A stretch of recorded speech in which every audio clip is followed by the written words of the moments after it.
ریاض الجنہ۔ نبی اکرم صلی اللہ علیہ وسلم کے حجرہ شریف اور ممبر کی درمیانی جگہ ریاض الجنہ کہلاتی ہے۔ حضرت ابو ہریرہ رضی اللہ تعالی عنہ نبی اکرم صلی اللہ علیہ وسلم کا ارشاد گرامی نقل کرتے ہیں کہ میرے گھر اور ممبر کے درمیان والی جگہ جنت کے باغیچوں میں سے ایک باغیچہ ہے، اور میرا ممبر قیامت کے دن حوض کوثر پر ہوگا۔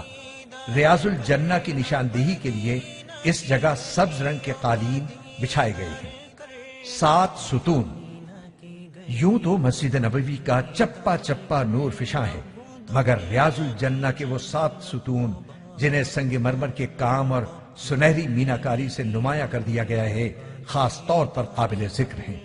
یہ ستون روضہ انور کی مغربی دیوار کے ساتھ سفید رنگ کے ذریعے ممتاز کیے گئے ہیں۔ یہ ایک خاص ستون ہے اور ان کی درمیانی جگہ جنت کا ٹکڑا ہے۔ نمبر 1، ستون حنانہ۔ یہ محراب النبی کے قریب ہے۔ نبی کریم صلی اللہ علیہ وسلم اس ستون کے پاس کھڑے ہو کر خطبہ ارشاد فرمایا کرتے تھے۔ یہی وہ کھجور کا درخت دفن ہے جو لکڑی کا ممبر بن جانے کے بعد آپ صلی اللہ علیہ وسلم کے فراق میں بچوں کی طرح رویا تھا۔ نمبر 2، ستون عائشہ صدیقہ۔ ایک مرتبہ نبی اکرم صلی اللہ علیہ وسلم نے ارشاد فرمایا کہ میری مسجد میں ایک ایسی جگہ ہے کہ اگر لوگوں کو وہاں نماز پڑھنے کی فضیلت کا علم ہو جائے تو وہ قرآن اندازی کرنے لگے۔ طبرانی۔ اس جگہ کی نشاندہی ام المومنین حضرت عائشہ صدیقہ رضی اللہ تعالی عنہا نے فرمائی تھی۔ یہ وہی جگہ ہے۔ نمبر 3، ستون ابی لبابہ۔ ایک صحابی حضرت ابو لبابہ رضی اللہ تعالی عنہ کا قصور اس جگہ معاف ہوا تھا۔ انہوں نے اپنے آپ کو اس ستون کے ساتھ باندھ لیا تھا۔ نمبر 4، ستون وفود۔ اس جگہ نبی کریم صلی اللہ علیہ وسلم باہر سے آنے والے وفود سے ملاقات فرماتے تھے۔ نمبر 5، ستون حرس۔